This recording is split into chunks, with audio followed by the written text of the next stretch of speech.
అందరికీ నమస్తే అండి. నా పేరు అనిల్ కేతా. జనగలం ప్రేక్షకులకు స్వాగతం. వైఎస్ఆర్ కాంగ్రెస్ పార్టీకి నారా లోకేష్ గారితో గడ్డి పెట్టించుకోవడం చాలా సరదాగా ఉంటుందేమో అనిపిస్తుంది. ఎందుకంటే పదే పదే తప్పుడు ప్రచారాలు, అవాస్తవాలు ప్రచారం చేయడానికి సిద్ధపడే వైఎస్ఆర్సీపీ ఇటీవల కాలంలో మనం కొన్ని అంశాలను గమనించినట్లయితే ముఖ్యంగా పార్టీ లీడర్స్ యొక్క పర్సనల్ స్టేచర్ని దెబ్బతీస్తున్నారు. ఆ పార్టీ లీడర్స్కి ఉండే పర్సనల్ క్రెడిబిలిటీని దిగజారుస్తున్నారు.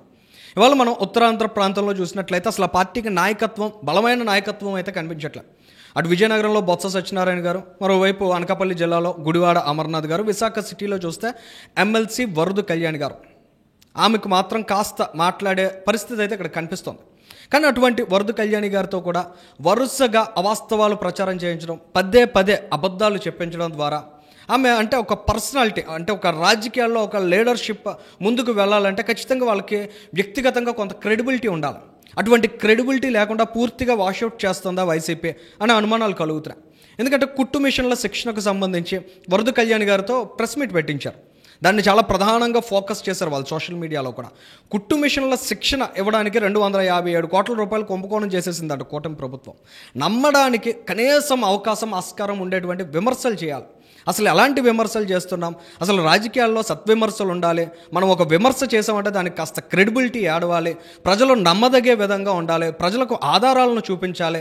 ఇలాంటి సోయ ఏ మాత్రం లేకుండా ఆ వైసీపీ స్క్రిప్ట్ ఇస్తోంది. ఆ పార్టీ నాయకులు ఈ విధంగా చదివి అబాస్పాలు అవుతున్నటువంటి సందర్భం నిన్నగాక మొన్న మనం చూసాం. దీనికి సంబంధించి చాలా స్పష్టమైనటువంటి ఖండన విడుదల చేశారు, రిజాయిండర్ రిలీజ్ చేశారు, వివరణ ఇచ్చారు, పాయింట్ టు పాయింట్ వివరణ ఇచ్చారు. వీళ్ళు ఏవేవైతే విమర్శలు చేశారో వైసీపీ వాళ్ళు, దానికి సంబంధించి ప్రతి ఒక్క పాయింట్ని వివరణాత్మకంగా వాళ్ళు ప్రజల ముందు ఉంచే ప్రయత్నం చేశారు. కానీ వాళ్ళు మరొక అంశానికి తెరదీశారు వైఎస్ఆర్సీపీ. అదేంటంటే నారా లోకేష్ గారి ఫోటోతోటి పసుపు రంగు కుట్టు మిషన్లో గంపగొత్తగా ఓ చోట ఫోటో ఉంటే ఆ ఫోటోని తీసుకొచ్చి వాళ్ళ కూటమి ప్రభుత్వానికి బొమ్మల పిచ్చి అని చెప్పే ప్రయత్నాన్ని చూస్తున్నాం. ఇక్కడ వైసీపీకి సంబంధించిన సోషల్ మీడియా పోస్ట్లో మనం బ్యాక్గ్రౌండ్లో కూడా చూడొచ్చు. ఎవడో రంగుల గురించి ఉపన్యాసాలు ఇచ్చాడు, కుట్టు మిషన్తో నోరు కుట్టేయాలి వాడికి. అంటే ఎవరిని ఉద్దేశించి మాట్లాడారు ఈ మాట? ఇలాంటి మాటలు ఏకవచనంతో ఈ స్థాయిలో మాట్లాడచ్చా? దానికి సంబంధించి నారా లోకేష్ గారు చాలా బలంగా గడ్డి పెట్టారు. ఆ స్థాయిలో గడ్డి తినాల్సిన అవసరం ఉందా? ముఖ్యంగా నాయకులకి చాలా ప్రతిష్టగా ఉండాలి కదా, రాజకీయ నాయకులు అంటే కాస్త డిగ్నిఫైడ్గా ఉండాలి కదా. ఈ స్థాయిలో గడ్డి పెట్టించుకునే అవసరం ఎందుకు వచ్చింది?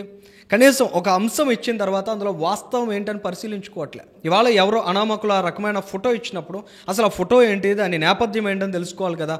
నారా లోకేష్ గారి ట్వీట్ కూడా ఒకసారి చూద్దాం. ఇప్పుడు వైసీపీ ఏడుపు కొట్టు కన్ను పేద మహిళల కుట్టు మిషన్ల మీద పడింది.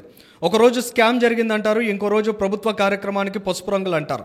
అన్నీ ఫేక్ వార్తలే. 2022 నవంబర్లో, అంటే నేను ప్రతిపక్షంలో ఉన్నప్పుడు, ఆ రోజు అధికారంలో ఉన్న చేతకాని పాలకులు మహిళల బాగోగులు పట్టించుకోకపోతే నేను స్వయంగా నా జేబులో నుంచి డబ్బులు ఖర్చు పెట్టి మంగళగిరి నియోజకవర్గంలో స్త్రీ శక్తి అనే కార్యక్రమం కింద మహిళలకు కుట్టు మిషన్లు ఇప్పించి స్వయంగా నేను పంపిణీ చేసి ఆ కుట్టు మిషన్లు ఇచ్చాను. అది నావి, నా డబ్బులతో ఇచ్చాను కాబట్టి నా పార్టీ రంగుతో ఉన్న మిషన్లు ఇచ్చాను. ఆ ఫోటోను తీసుకుని ఇది ప్రభుత్వ కార్యక్రమం అని, దీనికి పార్టీ రంగులు వేసుకున్నారని ఫేక్ ప్రచారం మొదలుపెట్టారు. ప్రభుత్వ ధనంతో పార్టీ రంగులు వేసుకోవడానికి నేను మీ నాయకుడి మాదిరి కక్కుర్తి మనిషిని కాదు, మీ నాయకుడి మాదిరి దిగజారుడు మనిషిని కాదు, మీ నాయకుడి మాదిరి ప్రజల సొమ్ము జేబులో వేసుకునేటువంటి దరిద్రమైన స్వభావం నాకు లేదు అనే విషయాన్ని లోకేష్ గారు చెప్పకనే చెప్పారు.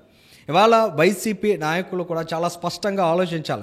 అసలు ఆ పార్టీకి బ్యాక్గ్రౌండ్ వర్క్ చేస్తుంది ఎవరు, ఎలాంటి సమాచారం ఇస్తున్నారో, ఆ తరహా సమాచారాన్ని మనం మీడియాలో రివీల్ చేయడం ద్వారా మనం ఏ స్థాయిలో అబాస్పాలు అవుతున్నాం, ప్రజలతో రేపన్న రోజు చీకొట్టించుకునే పరిస్థితులు కూడా క్రియేట్ చేసే ప్రమాదం ఉంది అనే విశ్లేషణ చేసుకోకపోయినట్లయితే పరిస్థితులు ఈ మాదిరిగానే ఉంటాయి. ఇవాళ నారా లోకేష్ గారు చాలా స్పష్టంగా ఆయన జేబులో డబ్బులు, ఆయన సొంత డబ్బులు ఖర్చు పెట్టుకుని మహిళల అభివృద్ధి కోసం, మహిళల స్వయం ఉపాధి కోసం కుట్టు మిషన్లో ఆయన పార్టీ రంగులతోటి 2022లో ఇచ్చుకుంటే ఆ ఫోటోలను తీసుకొచ్చి వాళ్ళ వైసీపీ చేస్తున్న ఈ తరహా ఫేక్ ప్రచారం, ఆ ప్రచారానికి ఎమ్మెల్సీ స్థాయిలో ఉండేటువంటి నాయకులు కూడా ఆ ట్రాప్లో పడిపోతూ ఉండడం చూస్తే వైసీపీ ఖచ్చితంగా వ్యూహాత్మకంగా ఆ నాయకులందరి ప్రతిష్టను దెబ్బతీసి వాళ్ళకి ఇక భవిష్యత్తులో ఏ రాజకీయ పార్టీలోకి వెళ్ళడానికి అవకాశం లేకుండా డోర్స్ షట్ డౌన్ చేయించి వైసీపీలోనే ఉండాల్సినటువంటి వినాశకరమైనటువంటి సిచ్యువేషన్ భవిష్యత్ రాజకీయ నాయకులకు ఇవాళ వైసీపీ క్రియేట్ చేస్తుందనే విషయం మాత్రం ఇక్కడ స్పష్టంగా అర్థమవుతుంది.